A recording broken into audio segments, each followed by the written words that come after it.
Good evening, everyone. Thank you for joining for the capital planning meeting for Wednesday, February 2nd, 2022. It's now 7:04 p.m. and let's get right to our agenda for the evening. We're looking at our 2023 capital planning budget request. First up is our information technology group. And Mike, I turn the floor over to you. Welcome. Okay. How's everybody doing? Good. How are you tonight? Good. A little bit bigger thing this year. We get the usual computers for next year. That's based on this year's prices, so that always creeps up a little bit, but it's always close enough where I can cover the rest of my budget. With I think it's going to get 31,000 and change there. Big thing though is in 2 years we get 2 of our 4 storage arrays, one at police and one at town hall, are end of life, and right now they're both all 4 storage arrays, both storage centers are about 12% capacity left. So we're getting really tight on space there. It's growing a lot quickly these days. So I figure it's time to do that. I would have done it in 2 years, but I think it's better to do it because we're so short on space. I don't want to run out because I'm going to be in real trouble. And they don't make Equalogics anymore. So I can't take out the 2 old ones, put in 2 new ones and add them to the 2 that we bought in 2016. So we got to remove all 4 of them and replace them completely with something completely new. So that's why this big number here with, Wally quoted about 118 and terminal 116. And most of that is just hardware. We're going to get the hardware is the same in both quotes. It's 2 EMC storage arrays, one for the police, one for the town hall. So both be about 40 terabytes, which is 45 terabytes, about 10 terabytes more than what we have now, but they have slots where we can just add more space as we need it rather than buy a whole nother array. That was kind of the downfall of the Equalogics. You buy the array as one piece, you can't add to it. It's just fixed what it is. So we've had to upgrade those every 7 or 8 years. So this will be a little bit different. It's going to take some engineering to get all the LUNs moved over to the new storage arrays from the old ones without, trying to do it seamlessly without anybody being down for any period of time. But most of the cost is hardware itself, and that's where we are. And then the year after that, then we can go on and talk about doing the Hyper-V servers. There's 4 of them, 2 at police, 2 at town hall. And that should be less expensive, more labor. Well, I don't know about more labor intensive, but it'll be a smaller project because the storage arrays are really the big ticket item here. And that will get everybody, both data centers will be so up to speed that I don't think we'll have to look at any hardware for any of that until long after I'm retired. Probably another 6, 7 years probably. And I've got 3.5 more years to go. So that'll make it easy for the next guy. Any questions? So Mike, is there a particular reason, have you thought about cloud storage of any type? Is that something that we can't look at based on our regulations?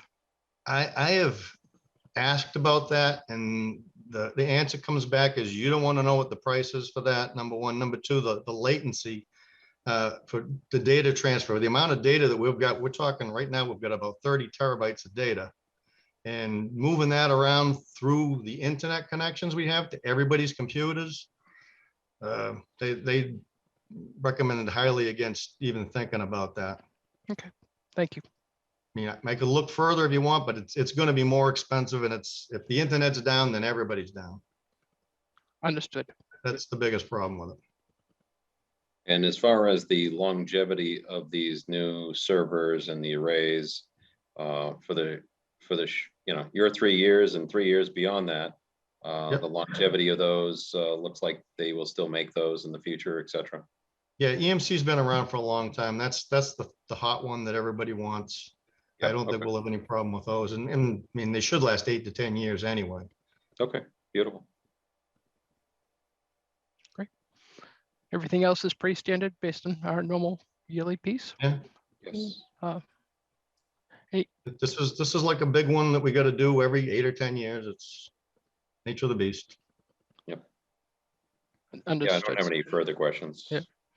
Lucas, did you have any questions? Oh, sorry, Wendy, go ahead. No, I was just going to say in the request, even though the quotes are 118 and 116, the request was just increased to 130, just in case by the time we go to order it, there are any price escalations or changes, because it would be next December. Yeah, inflation's bound to hit these things somehow.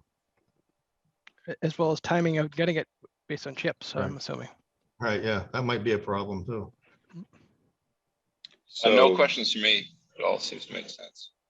Thanks, Lucas. so given the supply chain chip shortage, everything else, does Wally believe that those things will be in stock in 11, 10 months or? Well, they are now. I mean, when we get closer around October, closer to town meeting, then I'll start asking those questions and, maybe if, try to get something on pre-order or something like that. But, and whether it's Wally or Terminal, that, Yep. it'll be one of them, but it's all coming from Dell anyway. Yep. They both deal with the same people at Dell. And as far as the current arrays, so just thinking here, we're getting 12 terabytes left on the current arrays. Is there a plan B if we get close to that? Like in 10 months, will you be out of 12 terabytes? Well, right now I'm working with Terminal to clean out some of the old Veeam backups that are taking up a lot of space. So we hope to get that up to about 20% in the next few weeks, because with the Exchange upgrade that we approved last year, that's going to happen in the next month or so. So we need to make space for that. So we're going to clean out the backups, reinstate the backups so they start backing up again. And that should free up a bunch of space and hopefully be enough space to last us for the next, well, it should be. I mean, we're not growing that fast, but Okay. a year ago, we were about 22% spare. Now we're down to about 12% spare. So we're going to be getting real close a year from now. Yeah. Okay. Any further comments or questions from Mike? Hearing none, Mike, we thank you for your time and we will present. Okay, thank you. Have a good night, everybody. You too, Mike. Thanks, Mike. Take care. See you tomorrow, Wendy. Right. Next up is our Chief Sullivan. Coming in now for the police department.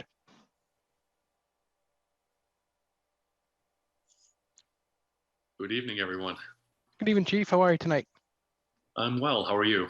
Good, thank you. Thank you for coming tonight. The floor is yours for your presentation.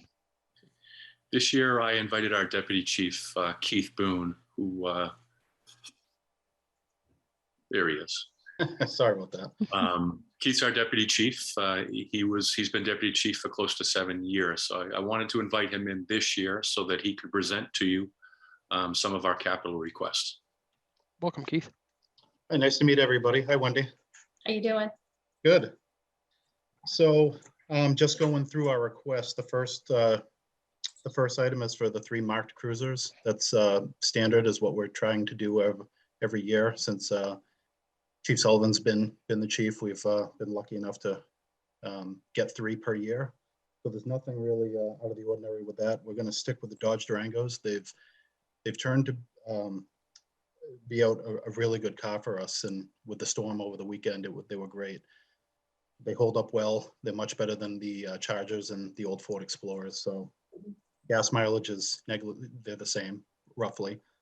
Right. So that's what we're looking to do for 3 of those. They're 55,000 approximately a piece, and we anticipate 3% increase just by the time we get them. There is a shortage in chips with the technology, so I suspect they could be delayed, but that's really it for the vehicles.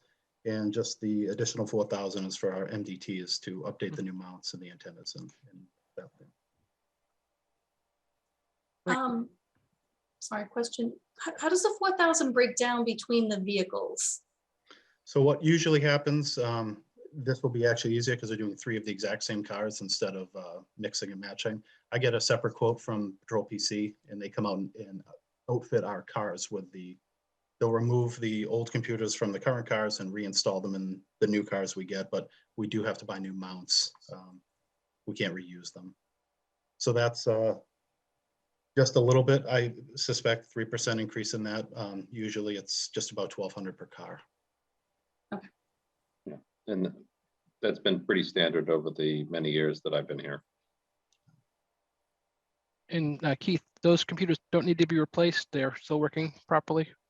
You know, we're in pretty good shape. We bought Chief Sullivan and I bought these, we're coming up in 6 years now, and they have about 5 to 10 years is what we were getting before. And these things, we just replaced a few keyboards, but they're rugged tablets, so they hold up to some pretty good abuse. So no issues with them.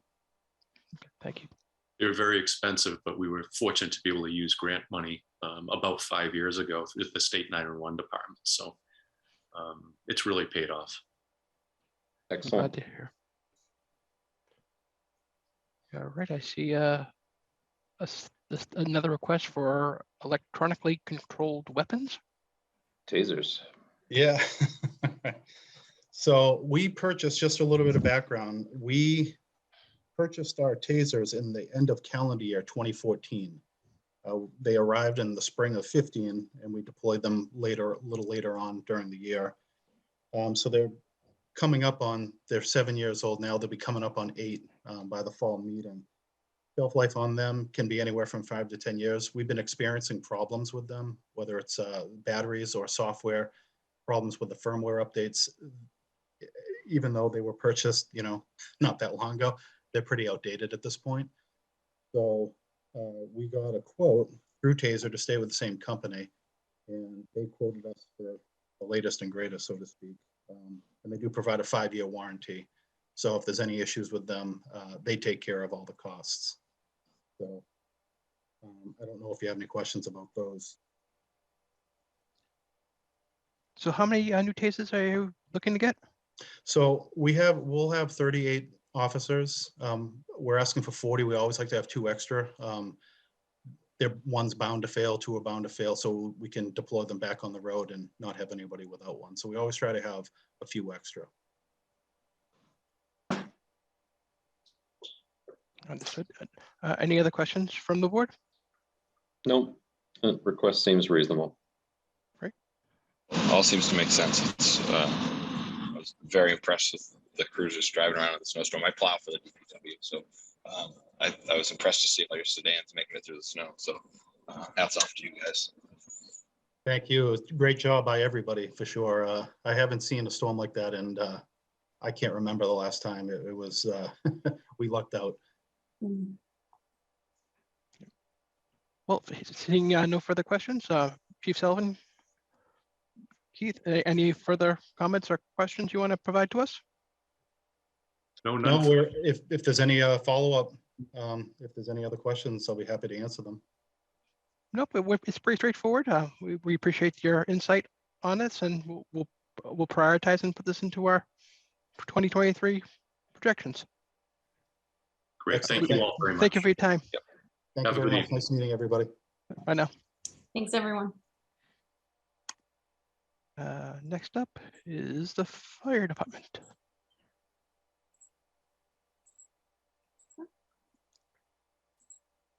Is the chief here tonight, Wendy, or is it?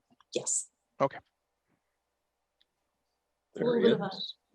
few second delay when we promote him to panelist. Good evening, and I think Deputy Carroll is out there too. There he Good is. evening. There Good he evening, is. chief. Let him get on there. Good evening. Good evening. Good How are evening. Good. How are you? you? Welcome, chief. The floor is yours for your presentation. Thank you very much. It's a pleasure to meet you all via Zoom, of course. My first time with you. So I'm Welcome. here to present our FY23 specifically requests, and we can talk about any part of the submission as well.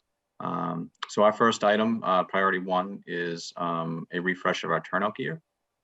That's the firefighting gear we wear into our fires. The town has worked very hard over the years to equip every firefighter with not only a primary set, but their second set. And we've just about accomplished that. We're just everybody has a second set now. And just some quick background on why that's important is what we found is for a long time, heart attacks and car accidents were really hurting and killing firefighters, and cancer has really crept up, and it's becoming more the prevalent cause of our severe injury, retirements, and deaths. And we found that our own gear is causing that. And because we weren't doing a good job, we used to have this badge of honor who had the dirty gear and the dirty helmet, and we learned that that really wasn't a badge of honor. We were hurting ourselves. So we've come a long way, and now when we have a fire like we had during the blizzard, actually, our gear comes off and it gets decontaminated, and we use the second set of gear because it takes some time to decontaminate it, dry it, get it back together, because it takes time to put it back together and everything. So our firefighters can stay in service and not have to go home, if you will, because if they have that one set, then they don't have anything. So it worked out great. The town's done a great job at it, but we're at a point now where two things have happened. More than half the department has their ensemble ready to be replaced. NFPA restricts gear to 10 years, and after 10 years, it has to be taken out of service. And that's where we're at. So this is an advantageous year to bring it up because it affects a majority of the department.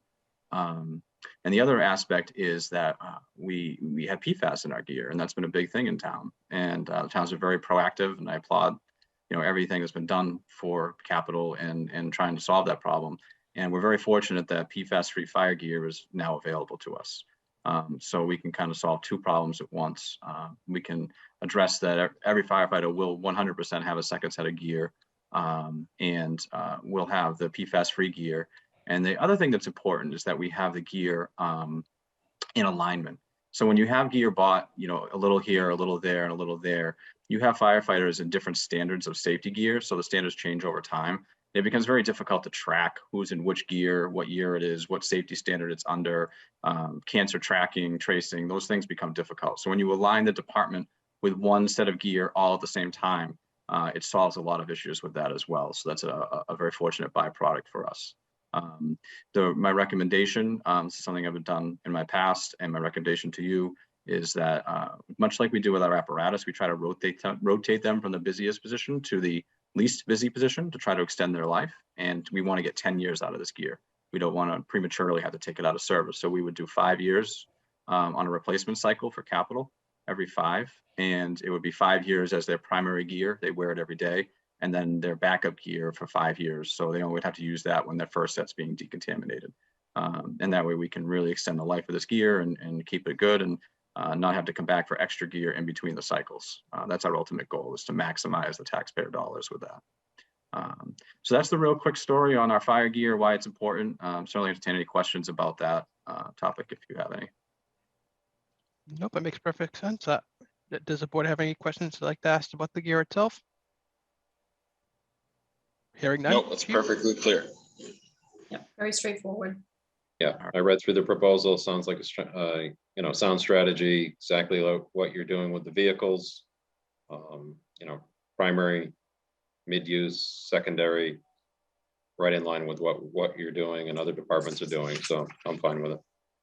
Absolutely, thank you. So the next item is utility vehicles. So we have so one of my other hats is I've been an apparatus mechanic for a very long time.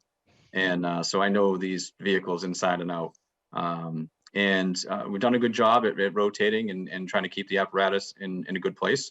We took a hard look. We've had, since I came in, took a hard look from a mechanic's perspective. We're very fortunate to have a full-time mechanic on staff now. And we've worked together to really take a hard look at our apparatus. And two things have come to light. By being able to take on a proactive approach to maintenance, we both believe that we're going to be able to extend the lives of our vehicles a little bit further than we do now. So by putting them on a regular replacement plan and having regular proactive preventative maintenance, two things will happen. One, we'll be able to extend the life expectancy, and our maintenance costs on them will go down because they're not breaking as frequently. So it's a pretty proven thing. I know, DPW Director Field comes in all the time and talks about that, and he is very much on point with that, and I support it completely. So one of the things we have on for this year is one of our Explorers is a 2014. It's getting towards the end of its life now. It's not really situated for emergency responses any longer. As the police pointed out, they haven't had the greatest of luck with them, neither have we. They're notorious for transmission failures. That's one of their the weak points in the Explorers. I think they're fine for daily driving, but emergency responses are kind of a different thing.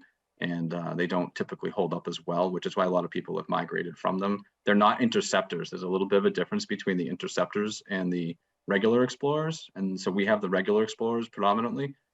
So we would move away. This would be kind of pushed into either fully retired or into a local non-emergency role.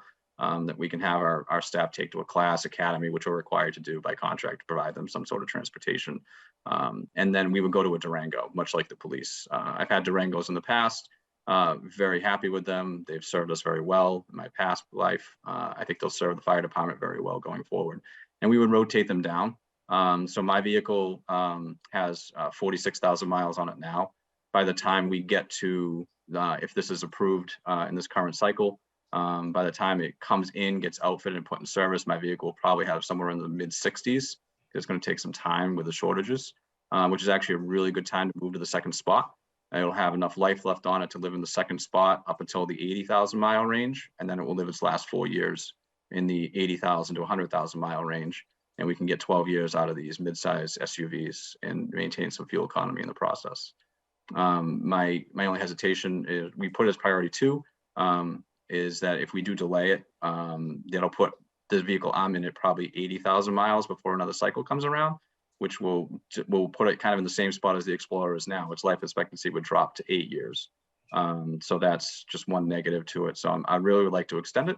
And that's why I wanted to present it tonight as an option to really get on a great vehicle replacement program for the fire department. I'll take any questions on that. So Chief, what do you see upcoming for your next vehicle after this? Is that on there? I'm sorry, I didn't see. As far as any vehicle? Yeah, do you have your 5-year plan for your vehicles? What do you see as? So we have the Durango would be this year's. Next year is the ladder truck. Oh, that's right. I saw that. Yeah, that's a big one. You know, a little $1.5 million. It'll, you know, for just a real quick background on that, our even if next year is approved, and in the ideal world, next year it's approved, our current ladder truck will have to go to 26 years in service before that one will show up and be able to work for us. That's an extraordinarily long time for a ladder truck. Typically they're retired around 20 years. Sometimes in slower environments, you can get 25 out of them. You typically don't see much more than that. And we're you know, relative to the fire service, we're a middle-sized department, and regionally we're a fairly busy department, you know, especially for a non-city. So it does see its use. It's definitely tired. But we can get another year out of it and kind of situate ourselves to be prepared to deal with that, because I didn't want to try to move that up. It was on capital for next year to begin with. And I want to try to keep that there to keep the plan in place and not try to have you all have to adjust. And as far as the build out for that, didn't I read in your information that it's about 2-year build process for that ladder truck? Yeah, from the time it's approved, by the time we get the spec done, the contract signed, and then they build it, deliver it, well, they move it from the factory to here, it gets outfitted here and in service, it's typically about 2 years. Ladder trucks are, and that was pre-COVID. So their ladder trucks just take a long time to build. They're very complicated, very large pieces of equipment. So yeah, it would definitely be a 2-year process. So you're not going to see that until 2026. Correct. If that's approved next year, right? Exactly. And our 99 will have to keep on going, which we'll keep it going. It's just, you always worry with the older trucks about, where you know, it's one thing if you've worked on it since day one, and I haven't. You know, it's what's coming. You don't know. None of us can really predict if our car's going to break down tomorrow or not. And it's the same for these things. And sometimes when they break, they're $100. Sometimes when they break, they're $50,000. And it's you just don't know. It's so difficult. I look forward to a new one under warranty for a few years to take a breath. Yep. Thank you, Chief, for the update. And as far as the Ford Explorer, the 2014, without the Interceptor, those were not the ones that were having the issue with the carbon monoxide, correct? And Ford, correct. Did they ever figure that out for the Interceptors? You know, I know they had the issue. I don't actually know what the fix was. I know they got around it because it fell off the radar of issues, but I do recall that situation. Yeah, but your motors never had any issue. No, thankfully we've never had any of ours have the CO issue in them. All right, great. And then, so no other questions on the vehicle aspect. We have radios. So this one's a little bit different. So our radios are quite old. They were bought, when they were bought already towards the end of their lifetime as far as their production run. So they were already not end of life, but closer to end of life than a brand new purchase on a new model. So that unfortunately hurts us now because repairs are difficult to get. So we have some older Motorola radios. They do work. The issue is when they break, we can't get them fixed. You run into issues with that, especially where we've whittled down our spares to the point that now if someone's radio breaks, we can't get it fixed, and the only place to get them a radio from is each apparatus has one truck radio assigned to it, and then everybody else has their own individual, and we just have to start taking them from the apparatus, and they never go back there. So it's just a matter of time before none of the apparatus have a portable on them. And what happens with that is those portables are designed so that if a person's personal portable has an issue, they can grab the truck portable and still have a safe environment and not be stuck outside at a fire. Because we wouldn't want to go inside without a radio. So we always keep one spare on each truck, and we're running out of those spares now. And the radios are they're beyond end of life. So we identified that. It was identified prior to myself coming to Easton, and the Semrec Regional Dispatch Center applied for a regional grant with Foxborough, Norton, Mansfield, and Easton. It was not approved. So Deputy and I give Deputy all the credit. He actually just completed the grant. He did a great job on it. And we submitted it as our own entity, as just Easton. We felt that some of our partners with Semrec have some newer radios, and that may have hurt the application, whereas ours are very clearly within their high priority replacement. So we're hopeful that we are awarded this grant, and then this can go away from capital. We would just come back and ask for the match. So we have, our worst case scenario is they get the regional one now, because they applied again in the regional without us. So it was a hard decision to make. Which way do we go? Hopefully we're successful, and we can take this off of capital and off the taxpayers. But we definitely need to address it. Yeah, I mean, a 20-year-old radio. They're getting old. That's kind of That's a crazy. safety issue. Yeah, and then so I did put the note in there that I recommend. I appreciate any priority you put on these, and I know you all understand their significance, but it would behoove us to wait until we find out if we get it. And unfortunately, the grant cycle doesn't land in time for the annual. So at the earliest, it would be the special if we're unsuccessful. I don't know if that helps or hurts your planning process, but because I know it's not a small dollar amount. I understand, Chief, and that's still, that you still listed as your third priority. The truck's still number 2 for you, and the radios are 3. I just want to make sure I validate that with you before letting you go. Yeah, it was trying to sort how to prioritize something I want to delay to the fall, because the radios are a priority. If I was asking them for the annual, I would probably prioritize them ahead of the car.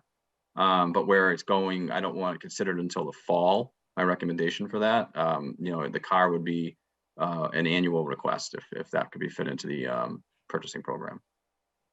So I don't want it to be like they're not as important as a car, because they are, but it was kind of hard to classify in the priority system between 2 different meetings. Thank you for clarification. I appreciate it. So just to clarify the turnaround time on the grant, when do you expect that would be in? We'll probably hear about the grant sometime in May, June. Okay. I was hoping we'd hear earlier, but they've been consistently coming out late. Maybe this year they'll come out early, and we'll know ahead of the annual. But I don't want to promise things that I can't guarantee. So we're going with a safe road. Okay. And worst case scenario, gets approved for safety, we get a grant. Wendy, we should be all set to be able to flip the money back, correct?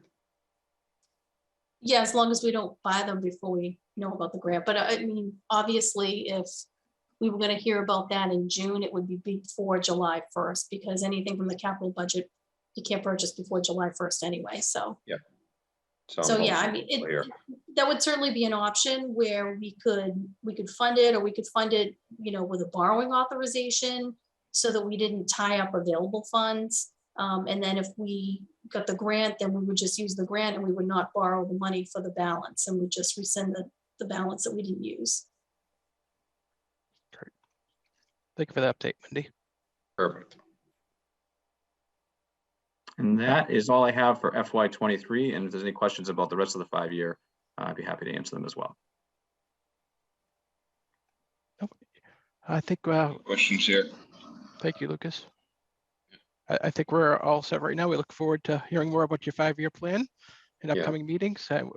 I think the ladder truck is going to be the biggie. Mm-hmm. Yeah. 1.5 mil. Yeah. 1.5 mil. I mean, it doesn't help us to say that at least it's once every 20 years, because unfortunately it landed now. But Yeah.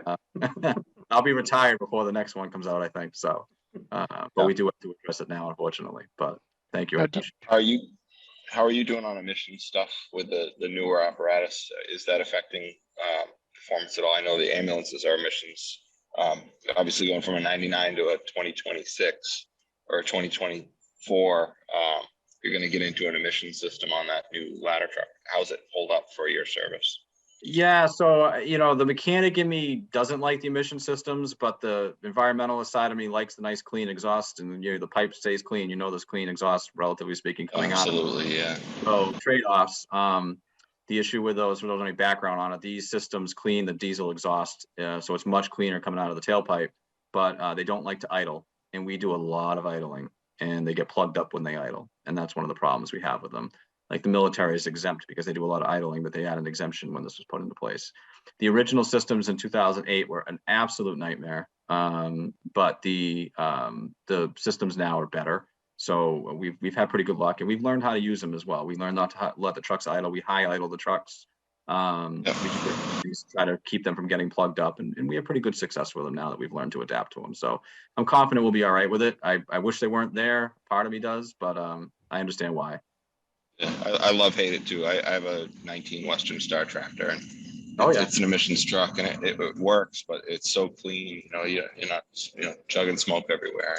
It is. Luckily, there's a warranty on all that stuff now. So. Yeah, the particulate filter is one thing, and then when you add the DEF system and the DEF fluid, that's a whole nother. And right now, like a quick example, like we can't, if we add a DEF, so there's a special fluid you have to add to the trucks now, like kind of like adding oil to clean the exhaust even further. And for those who don't know about the diesel side of things, and there's a heater on it, and there's a sensor in it, and if one of those fail, you got to replace them. And right now, it's like a 12-month wait. So I know fire departments who have fire trucks that are just sitting because they can't run without it. And they're just sitting in the lot. Brand new fire trucks, can't use them, sitting there for 10, 12 months. Knock on wood, we're very fortunate. We haven't had that occur. Even our new fire engine that we're getting next year is coming intentionally spec'd out with an additional tank, just a spare tank to put on the shelf just in case, because something so simple can incapacitate a $800,000 truck. So yeah, it's very complicated. So I appreciate you asking about it. Disappointing, but yeah, it's just the state of things. So it luck is with it for sure. Thank you. Appreciate it. Well, if we have no further questions for the chief or the deputy chief, we appreciate your time. All right. Good. Okay. Thank you. Thank you, everybody. It's a pleasure to Thank meet you, you. guys. Look Pleasure forward to meeting you as working well. with you. Yep. Take care. Take care. Thank you.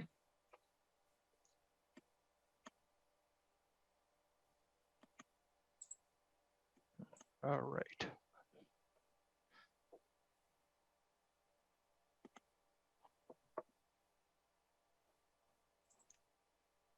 Wendy, are we all set? I still see Chief Alexander, but silent. Oh, yeah, I was going You scared him off. You're certainly welcome to stay. Yeah. I was just going to promote him to just an attendee instead, but. All right. Then next on the agenda is minutes from previous meetings. So as it stands right now, no internal discussions, no prioritizations needed. No, we don't usually.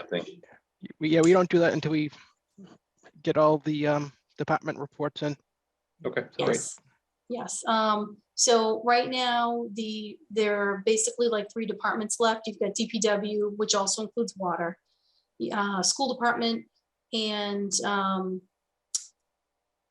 Health and Community Services is going to have a request also. So I'd like to do them in another meeting. And I'm trying to get a date together, but the school department, they put their capital plan before the school committee before it comes to us, and they're in the process of scheduling that meeting. So once I get a date for that, I can work up a date to put another meeting together. I think we're probably looking at realistically either the last week in February or the first week in March. Okay, great. And again, probably a Tuesday or Wednesday. I mean, that typically seems to work out good, although once finance committee starts to meet more, that might complicate things. Right. Yep, as long as we have enough time to get everything together, I think we should be fine. All right. Let's go. Wendy, let's see. You sent the list of the minutes. Let's see what. Yeah, we ones? actually have 3 sets. I Ooh, didn't realize we had that many neither when I did I. first put this together. I can, so Sorry as about far as that. our, as far as our quorum to approve them, I did not attend the March 2021 meeting. So I will Oh, yeah. abstain from that. So does that You can mean we don't still have enough? vote to, Okay, you can still approve. vote on them. It doesn't matter that you weren't there. okay. I guess I should probably change it. I was thinking about that earlier today, on the agenda, because I think I say approve minutes, but I guess technically what we're really doing is we're accepting the minutes. Exactly. So you can vote to do that. Yep, okay. I have previously read through them. I did not see anything that jumped out at me, so I would make, we can discuss. Did everybody else have a chance to Yep. review them? I did review them. They looked, based on my knowledge and minor notes that I have, it seemed accurate to my extent. Okay. Lucas, did you? I got have a chance to look at them. Of course, I didn't attend all those meetings, but the last meeting I attended, everything looked fine. Okay. Well, I'll make a motion to accept the minutes as written. So I need somebody to second that. May I have a second I'll for that? second it. Oh, hold on. Wendy has. Oh, Oh, Did you want to accept all 3 sets or Yep. just one set at a time? All 3? I think we could do all 3. Colony, can you I'll update that amend request? that. I will amend that to say that I would like to accept all 3 sets of minutes that we have reviewed. That would be the minutes of October 12th, 2021, the minutes of April 2021, and the minutes of March 31st, 2021. Second. All right. The motion has been made and seconded. Any further discussion that needs to be had on the minutes? Hearing none, I will take a roll call. McCarthy, Yes. Murphy, Yes. Nightingale, Nightingale, yes. and Blumwald, yes as well. That's approved unanimously. We've cleaned our slate of minutes. Excellent. I know we're all up to date now. Very Finally. nice. Roseanne will be happy. yes. I'm like, we're getting this done for this meeting, getting this done. Wendy, is there anything we need to discuss further besides our hopefully upcoming meeting of last week in February, beginning of March? I don't think so. I think we're pretty good for now. What I'll do is I'll keep it. Has it been helpful to have the meeting materials posted online instead of like 50 million emails? It really Oh my speeds God, up, yeah, so much better. Yeah. Very So nice. much better. Yeah, it's been helpful for me too, because it's just an easy place to go to just, look through the information. So, Yeah. so I will keep on with that. And what I'll probably start to do is once I can get a sort of a date squared away, I'll start putting more stuff up online also, if you want to look at it in advance, because I do have I do have the DPW capital request, which is usually pretty lengthy. So if you want to, take a peek at that beforehand, That'd be great. I'll get that up there. And, then once I get the school department information, and I am still waiting for some information from Health and Community Services. They had, I think, like one item, I forget exactly what it was they were looking for, but I believe it's a vehicle. Yeah, I think did they come up last year too? I believe for the same vehicle.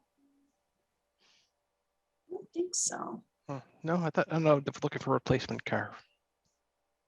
Huh. Oh, they're all melding into one year for the last They 5. do kind of blend from year to year. So, Yeah. I'll get that out there. Oh, thank you. And is there a particular day that does work better? I mean, is Tuesday better or? Doesn't really matter to me. Nope. I usually can make evenings work. And actually, I get off my work computer and I can come down to my home computer, so it's no big deal for me. Yeah, same here. Evening, I can't do the day very well, but this time's fine. Okay. Yep. And as far as I know, I mean, I think we're doing Zoom through at least April. Okay. It's certainly been very convenient, and I really hope it's here to stay. Yeah, no, Yes, it's worked out well. It'll be some type of formatting. It'll be hybrid models. Someone's going to have to be at town hall. Someone's going to be at home. All right. Any other discussion or questions? Hearing none, may I have a motion? Make a motion to end the capital planning meeting for this evening. I'm setting motion to amend it. I'm like, no, I'm not taking a motion to Adjourn. amend. Motion to adjourn, please. Yeah, motion to adjourn. Yeah. Yeah, motion to adjourn. I like had a senior moment here. I don't know. All right, I'll may I have a second. second? Thank you. Second. Thank you. All right, I'm going to take one last roll call. Murphy, Here. McCarthy, Yes. Nightingale, Yes. and Blumwald, yes. Thank you, everyone, for a wonderful meeting in the evening, and we'll chat soon. Okay. Take care, Thanks. everyone. Good. Thanks Have a a lot. good Have a night. good night. Thanks, I know. everyone. The thinkers in. Thanks. Good night. Yep. Good night.